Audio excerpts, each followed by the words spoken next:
வணக்கம். மதிமுகம் செய்திகள். இன்றைய முக்கிய நிகழ்வுகளை பார்ப்பதற்கு முன்பாக தலைப்பு செய்திகளை பார்க்கலாம். 3 நாட்களுக்கு வட கடலோர மாவட்டங்களில் கனமழைக்கு வாய்ப்பு. புயல் கரையை கடக்கும் வரை பொதுமக்கள் வெளியே வர வேண்டாம் என எச்சரிக்கை. புயலை எதிர்கொள்ள முன்னெச்சரிக்கை நடவடிக்கைகள் தீவிரம். மண்டல வாரியாக 20 லட்சம் நிதி ஒதுக்கப்பட்டுள்ளதாக மேயர் பிரியா தகவல். அமலாக்கத்துறையின் சாயம் வெளுத்துவிட்டது. அமலாக்கத்துறையை பயன்படுத்தி பாஜக அரசு நடத்தி வரும் மிரட்டல் அரசியலுக்கு வைகோ கண்டனம். கிராண்ட் மாஸ்டர் வைஷாலிக்கு முதலமைச்சர் மு.க. ஸ்டாலின் வாழ்த்து. திராவிடர் கழக தலைவர் கி. வீரமணியை நேரில் சந்தித்து பிறந்தநாள் வாழ்த்து தெரிவித்தார் முதலமைச்சர். மழை பற்றி பேச ஜெயக்குமாருக்கும் அதிமுகவுக்கும் தகுதி கிடையாது. மழை காலங்களில் கேவலமான நிர்வாகத்தை அதிமுக கொடுத்துள்ளதாக அமைச்சர் மா. சுப்பிரமணியன் பேட்டி. புயலை எதிர்கொள்ள தமிழக அரசு தயாராக உள்ளதாக அமைச்சர் KKSSR ராமச்சந்திரன் தெரிவித்துள்ளார். சென்னையில் செய்தியாளர்களை சந்தித்த வருவாய் மற்றும் பேரிடர் மேலாண்மை துறை அமைச்சர் KKSSR ராமச்சந்திரன் மழை பாதிப்பு ஏற்படும் பகுதிகளில் மீட்பு படையினர் தயார் நிலையில் உள்ளதாக தெரிவித்தார். மழைக்கு இதுவரை 5 நபர்கள் உயிரிழந்துள்ளதாக தெரிவித்த அவர், மனித உயிரிழப்புக்கும் தாழ்வான பகுதியில் வசிக்கும் பொதுமக்களை நிவாரண முகாம்களில் தங்க வைக்க நடவடிக்கை மேற்கொள்ளப்பட்டுள்ளதாக தெரிவித்தார். சென்னையில் செய்தியாளர்களை சந்தித்த அமைச்சர் தங்கம் தென்னரசு புயலை எதிர்கொள்ளும் வகையில் மின் வாரியம் தயார் நிலையில் உள்ளதாக தெரிவித்துள்ளார். மருத்துவமனைகள், அரசு அலுவலகங்கள் உள்ள இடங்களில் மின்சாரம் தடைபடாமல் இருக்க அறிவுறுத்தப்பட்டுள்ளதாகவும், பாதிப்புகளை உடனுக்குடன் சரி செய்ய 15,500 மின் வாரிய ஊழியர்கள் தயார் நிலையில் உள்ளதாகவும் தெரிவித்தார். மழைநீர் பாதிப்புக்காக மாநகராட்சி சார்பில் மண்டல வாரியாக 20 லட்சம் நிதி ஒதுக்கப்பட்டுள்ளதாக சென்னையில் செய்தியாளர்களை சந்தித்த மாநகராட்சி மேயர் பிரியா தெரிவித்துள்ளார். புயல் பாதிப்பு எச்சரிக்கை முன்னிட்டு கடலோர மக்களுக்கு சிறப்பு முகாம்களும் தயார் நிலையில் உள்ளதாகவும் அவர் தெரிவித்தார்.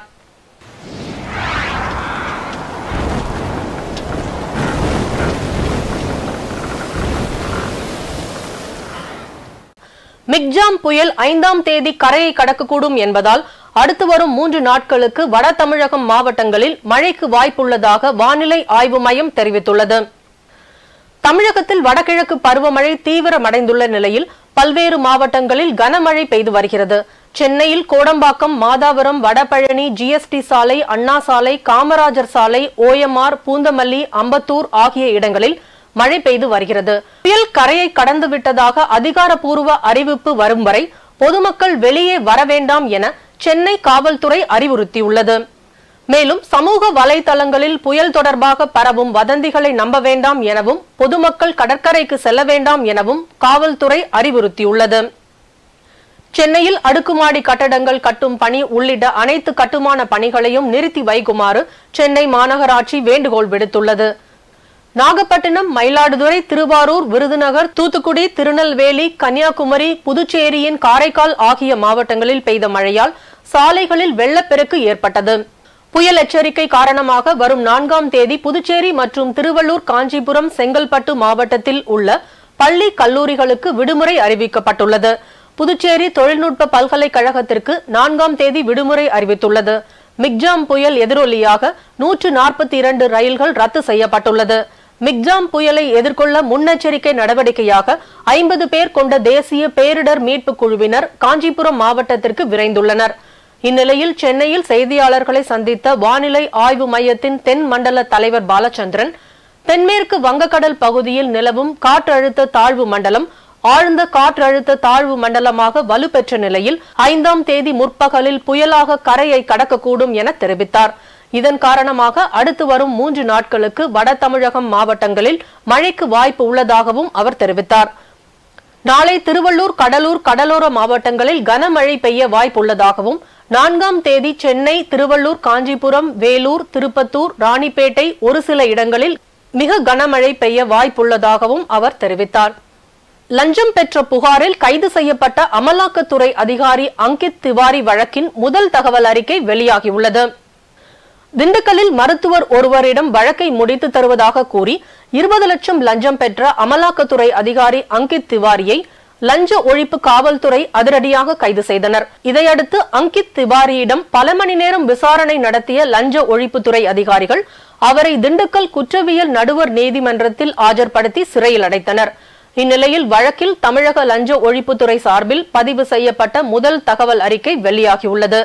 அதில் அரசு மருத்துவர் அவரது மனைவி மீது வழக்கு பதிவு செய்து அவர்களது சேவையை களங்கப்படுத்தி விடுவதாக அமலாக்கத்துறை அதிகாரி அங்கித் திவாரி மிரட்டியுள்ளார்.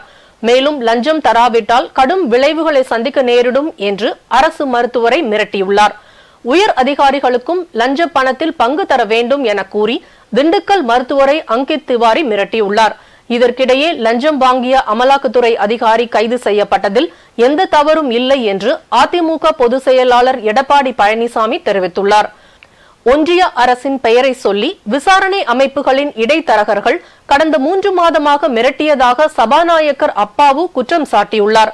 செய்தியாளர்களுக்கு பேட்டி அளித்த அப்பாவு, பாஜக ஆளாத மாநிலங்களில் அரசியல்வாதிகள் தொழிலதிபர்களை குறிவைத்து இடைத்தரகர்கள் மூலம் மிரட்டல் விடுக்கப்படுவதாக குற்றம் சாட்டினார். பாஜக அரசின் அமலாக்கத்துறையின் அரசியல் பழிவாங்கும் நடவடிக்கைகள் இனியும் தொடருமே ஆனால் கடும் விளைவுகளை சந்திக்க நேரிடும் என தமிழக காங்கிரஸ் கமிட்டியின் தலைவர் KS அழகிரி குறிப்பிட்டுள்ளார். அமலாக்கத்துறையை இழுத்து மூட வேண்டும் என்று காங்கிரஸ் MP கார்த்தி சிதம்பரம் கடும் கண்டனம் தெரிவித்துள்ளார். அமலாக்கத்துறையின் பணம் பறிக்கும் செயலுக்கு இந்திய கம்யூனிஸ்ட் கட்சியின் மாநில செயலாளர் முத்தரசன் கண்டனம் தெரிவித்துள்ளார். அமலாக்கத்துறையின் சாயம் வெளுத்து விட்டதாக மதிமுக பொதுச் செயலாளரும் மாநிலங்களவை உறுப்பினருமான வைகோ தெரிவித்துள்ளார். இது தொடர்பாக அவர் வெளியிட்டுள்ள அறிக்கையில், தமிழ்நாடு லஞ்ச ஒழிப்புத்துறை மிக திறமையாக செயல்பட்டு அமலாக்கத்துறை அதிகாரி அங்கித் திவாரியை பிடித்தது பாராட்டுக்குரிய செயல் என குறிப்பிட்டுள்ளார். ஒன்றிய பாஜக அரசு தனது அரசியல் எதிரிகளை பழிவாங்க பயன்படுத்தும் கருவியான அமலாக்கத்துறையில் எந்த அளவுக்கு லஞ்சம் ஊழல் புரையோடி கிடக்கிறது என்பதற்கு அமலாக்கத்துறை அதிகாரியின் கைது வெளிச்சம் போட்டு காட்டுவதாகவும் வைகோ தெரிவித்துள்ளார். மாநில அரசின் அனுமதி இன்றி தலைமை செயலகத்துக்குள் அமலாக்கத்துறையை ஏவிவிட்டு திமுக அரசுக்கு அவப்பெயரை ஏற்படுத்த ஒன்றிய பாஜக அரசு முனைப்பு காட்டியதை சுட்டிக்காட்டியுள்ள வைகோ, தற்போது அமலாக்கத்துறை அலுவலகத்திற்கு உள்ளே லஞ்ச ஒழிப்பு காவல்துறை நுழைந்து சோதனை நடத்தியதற்கு வரவேற்பு தெரிவித்துள்ளார். மேலும் தமிழ்நாடு முழுவதும் உள்ள அமலாக்கத்துறை அலுவலகங்களிலும் லஞ்ச ஒழிப்பு காவல்துறை விசாரணை நடத்த வேண்டும் எனவும் வைகோ வலியுறுத்தியுள்ளார். அமலாக்கத்துறையை பயன்படுத்தி எதிர்க்கட்சிகள் ஆளும் மாநிலங்களில் ஒன்றிய பாஜக அரசு நடத்தி வரும் மிரட்டல் அரசியல் கடும் கண்டனத்துக்குரியது என வைகோ தமது அறிக்கையில் குறிப்பிட்டுள்ளார். உலக மாற்றுத்திறனாளிகள் தினத்தை ஒட்டி மாற்றுத்திறனாளிகளின் நலன் காக்க அனைத்து வகையிலும் தோள் கொடுத்து துணை நிற்போம் என வைகோ வாழ்த்து தெரிவித்துள்ளார். கிராண்ட் மாஸ்டர் பட்டம் வென்ற தமிழக செஸ் வீராங்கனை வைஷாலிக்கு முதலமைச்சர் மு.க. ஸ்டாலின், முன்னாள் முதலமைச்சர் O. பன்னீர்செல்வம் உள்ளிட்ட பலர் வாழ்த்து தெரிவித்துள்ளனர். தமிழ்நாடு செஸ் வீராங்கனை வைஷாலி இந்தியாவின் 84வது கிராண்ட் மாஸ்டர் பட்டம் பெற்றுள்ளார். இதன் மூலம் தமிழ்நாட்டில் கிராண்ட் மாஸ்டர் பட்டம் பெற்ற முதல் பெண் வீராங்கனை என்ற பெருமையையும் இந்திய அளவில் 3வது வீராங்கனை என்ற சாதனையையும் வைஷாலி படைத்துள்ளார். இந்த நிலையில் வைஷாலிக்கு வாழ்த்து தெரிவித்துள்ள முதலமைச்சர் மு.க. ஸ்டாலின், வைஷாலியின் வெற்றி பயணம் செஸ் ஆர்வலர்களுக்கு உத்வேகம் அளிக்கும் வகையில் அமைந்துள்ளதாக பதிவிட்டுள்ளார். கிராண்ட் மாஸ்டர் உடன்பிறப்புகளாக நீங்களும் சகோதரர் பிரக்ஞானந்தாவும் வரலாறு படைத்துள்ளீர்கள் என்று வாழ்த்து தெரிவித்துள்ளார். அதேபோல் முன்னாள் முதலமைச்சர் O. பன்னீர்செல்வம், அமமுக பொதுச் செயலாளர் டிடிவி தினகரன் உள்ளிட்ட பலர் வாழ்த்து தெரிவித்துள்ளனர். இதற்கிடையே திராவிடர் கழக தலைவர் கி. வீரமணியின் பிறந்தநாளை ஒட்டி சென்னை அடையாறில் உள்ள அவரது இல்லத்திற்கு நேரில் சென்ற முதலமைச்சர் மு.க. ஸ்டாலின் பொன்னாடை அணிவித்து புத்தகம் வழங்கி தனது வாழ்த்துக்களை தெரிவித்தார். தமிழகம் முழுவதும் 500 டாஸ்மாக் கடைகளை மூடுவது தொடர்பான அரசின் முடிவில் தலையிட முடியாது என சென்னை உயர்நீதிமன்றம் தெரிவித்துள்ளது. தமிழகம் முழுவதும் 500 டாஸ்மாக் கடைகளை மூட டாஸ்மாக் நிர்வாகம் கடந்த ஜூன் 20ஆம் தேதி பிறப்பித்த உத்தரவை எதிர்த்து சென்னை உயர்நீதிமன்றத்தில் வழக்கு தொடரப்பட்டது. இந்த வழக்கை விசாரித்த நீதிபதிகள் பொதுநலனை கருத்தில் கொண்டு டாஸ்மாக் கடைகளை மூடுவது தொடர்பாக தமிழக அரசு எடுத்த கொள்கை முடிவை எதிர்த்து நில உரிமையாளர்கள் வழக்கு தொடர முடியாது என தெரிவித்தனர். மனுதாரர்கள் தங்கள் குறைகளுக்கு அரசை அணுகி நிவாரணம் கோரலாம் என்று கூறிய நீதிபதிகள் இது சம்பந்தமான முறையீட்டை பரிசீலித்து அரசு முடிவெடுக்கலாம் என்றும் தெரிவித்தனர். தொடர்ந்து கட்டட உரிமையாளர்கள் தாக்கல் செய்த வழக்குகளை தள்ளுபடி செய்து சென்னை உயர்நீதிமன்றம் உத்தரவிட்டது. மழைநீர் பற்றி பேச அதிமுகவிற்கு தகுதியில்லை என அமைச்சர் மா. சுப்பிரமணியன் தெரிவித்துள்ளார். தமிழ்நாடு முழுவதும் 100 இடங்களில் இன்று முதலமைச்சரின் விரிவான மருத்துவ காப்பீடு முகாம் மற்றும் 2000 இடங்களில் மழைக்கால சிறப்பு மருத்துவ முகாம் நடைபெற்றது. இதில் பொதுமக்கள் அனைவரும் பங்கேற்று பரிசோதனை மேற்கொண்டு பயன்பெற்றனர். இந்நிலையில் மக்கள் நல்வாழ்வுத்துறை அமைச்சர் மா சுப்பிரமணியன் சென்னையில் செய்தியாளர்களை சந்தித்து பேசினார். அப்போது இல்லம் தேடி மருத்துவத்திற்கு பதிலாக இல்லம் தேடி மழை வந்துள்ளது என்ற ஜெயக்குமாரின் குற்றச்சாட்டுக்கு பதில் அளித்த அவர், அதிமுகவிற்கும் ஜெயக்குமாருக்கும் மழை நீர் பற்றி பேச தகுதி இல்லை என தெரிவித்தார். ஜெயக்குமாருக்கு அதுக்கான தகுதியே இல்லைங்க. என்னென்ன அதை காட்டமாக சொல்கிறேன்னு நினைக்காதீங்க. ஜெயக்குமாருக்கோ இல்லை அதிமுகவினருக்கோ மழை பற்றி பேசுவதற்கான தகுதி அருகதை கொஞ்சமும் கூட இல்லை. இதுக்கு என்ன காரணம்னா 2015 இதே அளவுக்கான மழை தான் 30 சென்டிமீட்டர். இன்றைக்கி 24 மணி நேரத்தில் 26 சென்டிமீட்டர் மீனம்பாக்கத்தில் பதிவாயிருக்கு. கொளத்தூரில் 15 சென்டிமீட்டர் பதிவாயிருக்கு. அப்போ 30 சென்டிமீட்டர் பதிவானப்ப செம்பரபாக்கம் ஏரி 100% கொள்ளளவை எட்டி கொண்டிருக்கிறது. டிசம்பர் இறுதியில் மாநில வானிலை ஆராய்ச்சி மையமும் மத்திய வானிலை ஆராய்ச்சி மையமும் தமிழ்நாடு அரசுக்கு ஒரு அலர்ட் தராங்க. மழை டிசம்பர் ஃபர்ஸ்ட் வீக்கில் மழை அதிகமாக வரும் பார்த்துங்கன்னு சொல்கிறாங்க. இந்த ரெண்டு அமைப்பும் சொன்னதுக்கு அப்புறம் கூட அன்றைக்கி இருந்த அதிமுக ஆட்சி தூங்கின்னு இருந்தது. குறிப்பாக அன்றைக்கி முதலமைச்சராக இருந்தது மரியாதைக்குரிய அம்மையார் ஜெயலலிதா. அந்த அம்மையாரை போய் அதிகாரிகள் பார்க்க முடியாத காரணத்தால் இந்த ஏரியில் 95% மேலாக நீர் நிரம்பி இருக்குது. இதை கொஞ்சம் கொஞ்சமாக கிராஜுவலாக திறந்து விட்டால் தான் டிசம்பர் ஃபர்ஸ்ட் வீக் மழையே உள்வாங்கும். இந்த தகவலை சொல்லி ஏரியிலிருந்து தண்ணீரை திறந்து விட்டுருக்கணும். இந்த வேலையை செய்யாமல் டிசம்பர் 2-3 வந்த கனமழை 25-30 சென்டிமீட்டர் இந்த கனமழை கொட்டி தீர்த்த உடனே ஏரி நிரம்புற சூழல். ஏரி நிரம்பிருச்சுன்னா கரைகள் உடையும். சென்னைக்கு பெரிய அளவிலான பாதிப்பு வரும். உடனடியாக ராத்திரியோட ராத்திரியாக 1,00,000 கன அடி தண்ணீரை முன்னெச்சரிக்கை நடவடிக்கைகள் எதுவும் எடுக்காமல், முன்னறிவிப்பு எதுவும் செய்யாமல் ஒரே நாளில் 1,00,000 கன அடியை திறந்தாங்க. அன்றைக்கி சென்னை எந்த அளவுக்கு அல்லோகல்லப்பட்டுச்சு. 10 நாட்கள் செய்தி ஒலிபரப்புத்துறை மொத்தமாக துண்டிச்சிருச்சு. இந்த சோசியல் மீடியா அந்த இணைப்புகள் சுத்தமாகவே இல்லை. 100க்கும் மேலானவர்கள் வெள்ளத்தில் அடித்து கொல்லப்பட்டார்கள். பல ஆயிரக்கணக்கானவரோட சொத்துக்கள் சுத்தமாக காணாமே போச்சு. லட்சக்கணக்கான குடிசைகள் நீரில் மூழ்கி பெரிய அளவிலான பாதிப்புக்கு ஏற்பட்டுச்சு. ஒட்டுமொத்த சென்னையே ஒருவேளை உணவுக்கு ஹெலிகாப்டர்லையோ இல்லை மேலே யாராவது போடுவாங்களான்னு காத்துன்னு இருந்த ஒரு கேவலமான சூழலை ஏற்படுத்திய மிக சிறந்த புத்திசாலிகள், மிக சிறந்த நிர்வாகத்திறன் படைத்தவர்கள் அதிமுகவை சேர்ந்தவர்கள். அவர்கள் இந்த மழையை பற்றி பேசுவதற்கு கொஞ்சமும் யோகியதை இல்லாதவர்கள். அரசியல் சாசனத்திற்கு எவ்வித மரியாதையும் தரவில்லை என்பதை ஆளுநர் வெளிப்படையாக ஒப்புக்கொண்டுள்ளதாக திமுக அமைப்பு செயலாளர் RS பாரதி தெரிவித்துள்ளார். தமிழை உயர்நீதிமன்ற வழக்காடு மொழியாக மாற்ற வேண்டும், உயர்நீதிமன்றத்திற்கு தமிழ்நாடு உயர்நீதிமன்றம் என பெயர் மாற்றம் செய்ய வேண்டும் என வழக்குரைஞர் செயல்பாட்டு குழுவினர் தொடர் முழக்க போராட்டத்தில் ஈடுபட்டுள்ளனர். இந்த போராட்டத்தில் கலந்து கொண்ட பின் செய்தியாளர்களை சந்தித்த RS பாரதி, உச்சநீதிமன்றம் ஜனநாயகத்திற்கு மதிப்பளித்துள்ளதாக தெரிவித்தார்.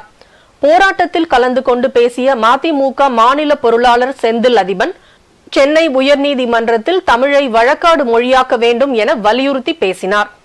மெட்ராஸ் ஹைகோர்ட் என்கிற பெயரை தமிழ்நாடு உயர்நீதிமன்றம் என்று பெயர் மாற்ற வேண்டும் என்ற கோரிக்கைக்காக அனைத்து கட்சியை சார்ந்தவர்களும் கட்சி சார்பற்ற முறையில் வழக்கறிஞர்கள் இனம் என்கின்ற அந்த உணர்வோடு அனைத்து கட்சியை சார்ந்தவர்களும் பங்கேற்று இந்த முழக்கத்தை எழுப்பியிருக்கிறார்கள். 2006ஆம் ஆண்டு தமிழகத்துடைய முதலமைச்சராக இருந்த மறைந்த தலைவர் கலைஞர் அவர்களால்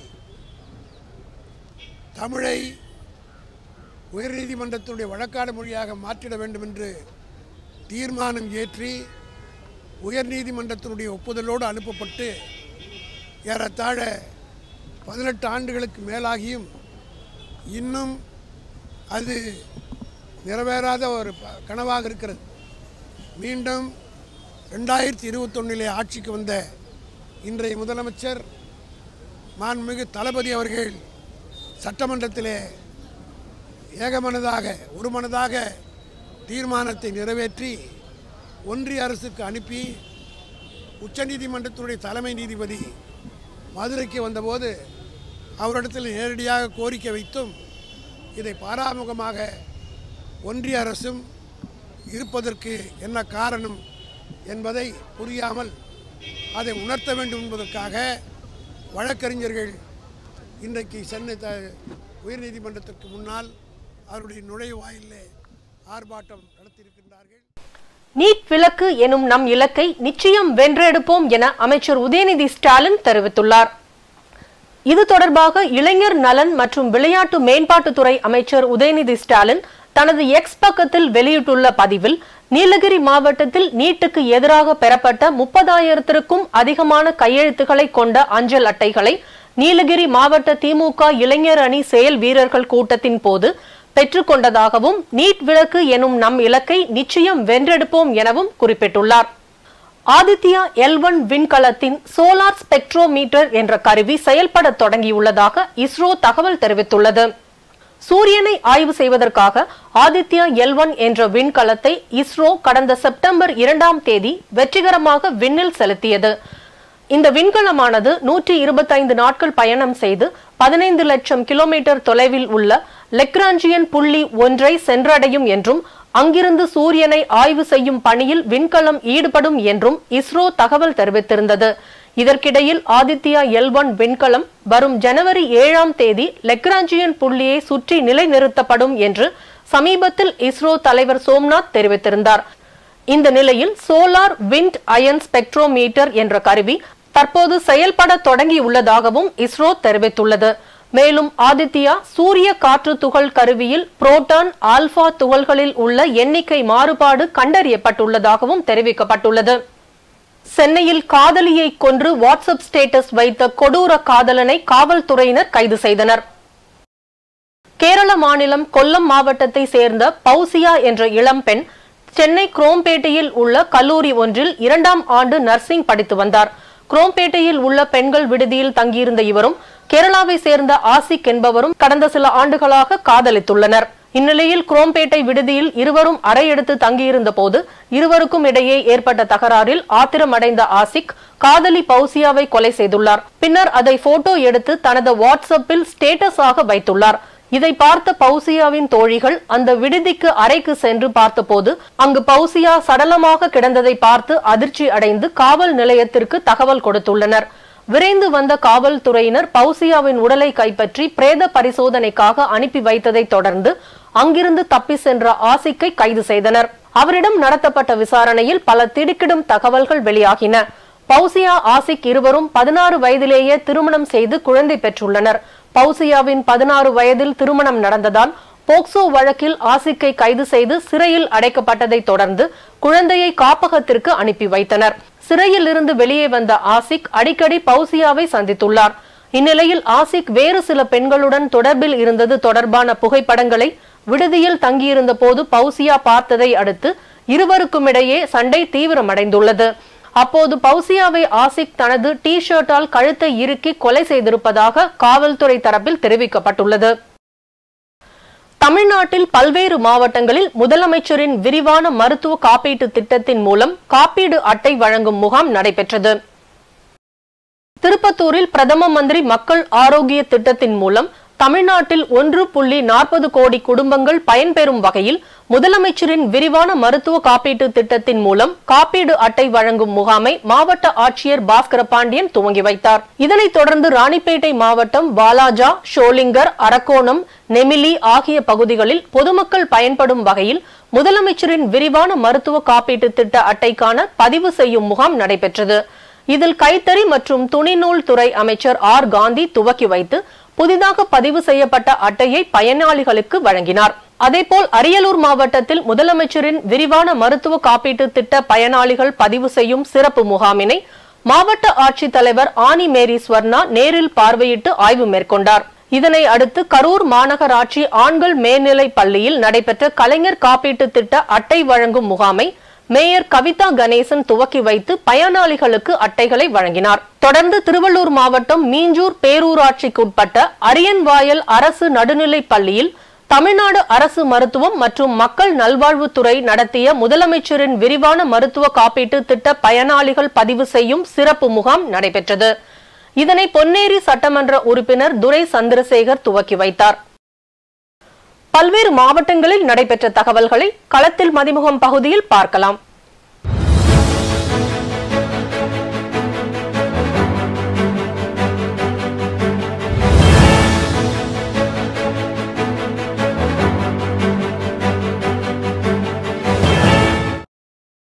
செங்கல்பட்டு மாவட்டத்தில் தற்பொழுது வடகிழக்கு பருவமழை பெய்து வரும் நிலையில் ஏரிக்கு 1000 கன அடி தண்ணீர் வந்து கொண்டிருக்கிறது.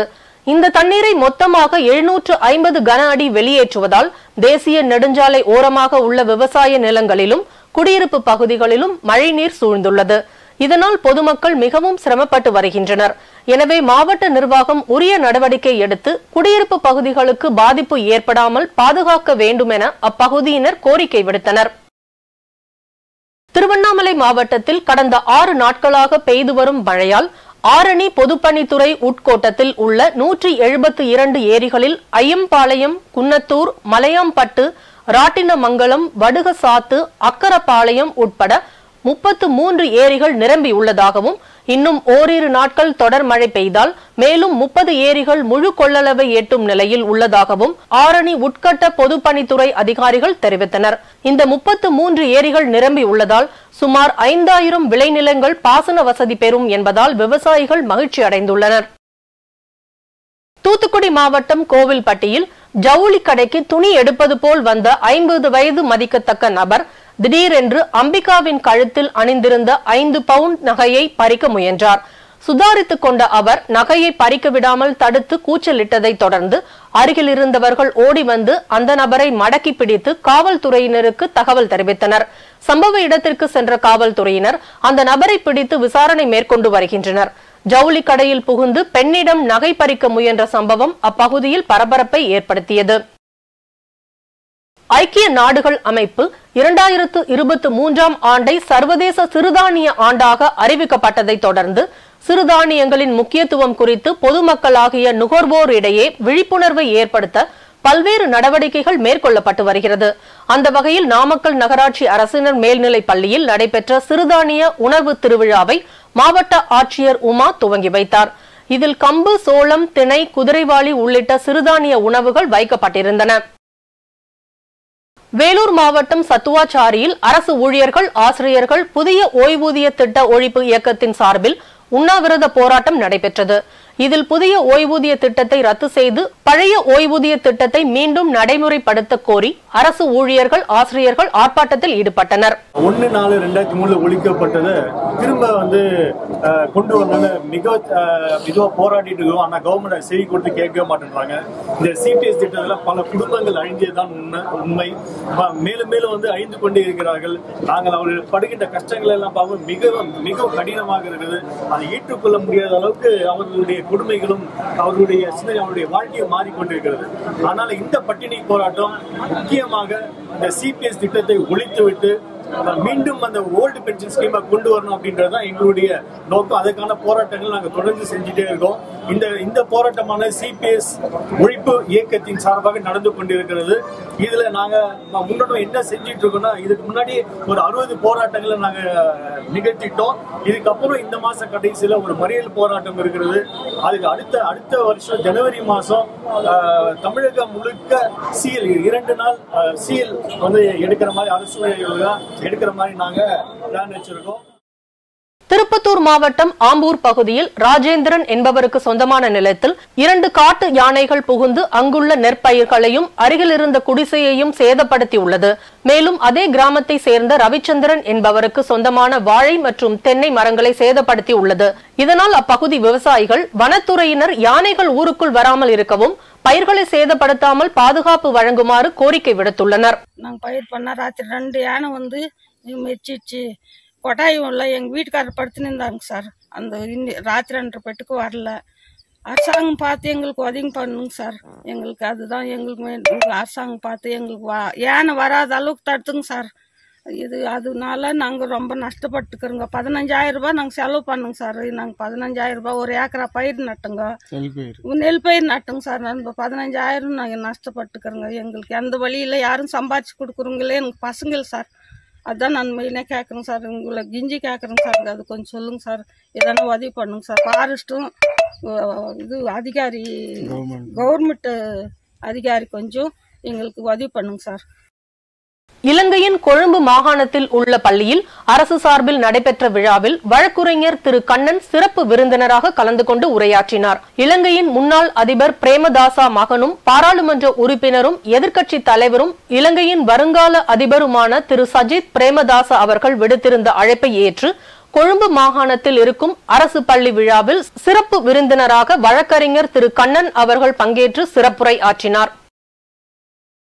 கொடைக்கானல் மேல்மலை கிராமமான கவுஞ்சி மற்றும் பூண்டி மலை கிராமங்களில் மூர்த்தி என்ற விவசாயி கடந்த 2014ஆம் ஆண்டு முதல் தொடர்ந்து காஷ்மீரிலிருந்து குங்குமப்பூ விதை கிழங்கு வாங்கி பசுமை குடில் அமைத்து விவசாயம் செய்து வருகிறார்.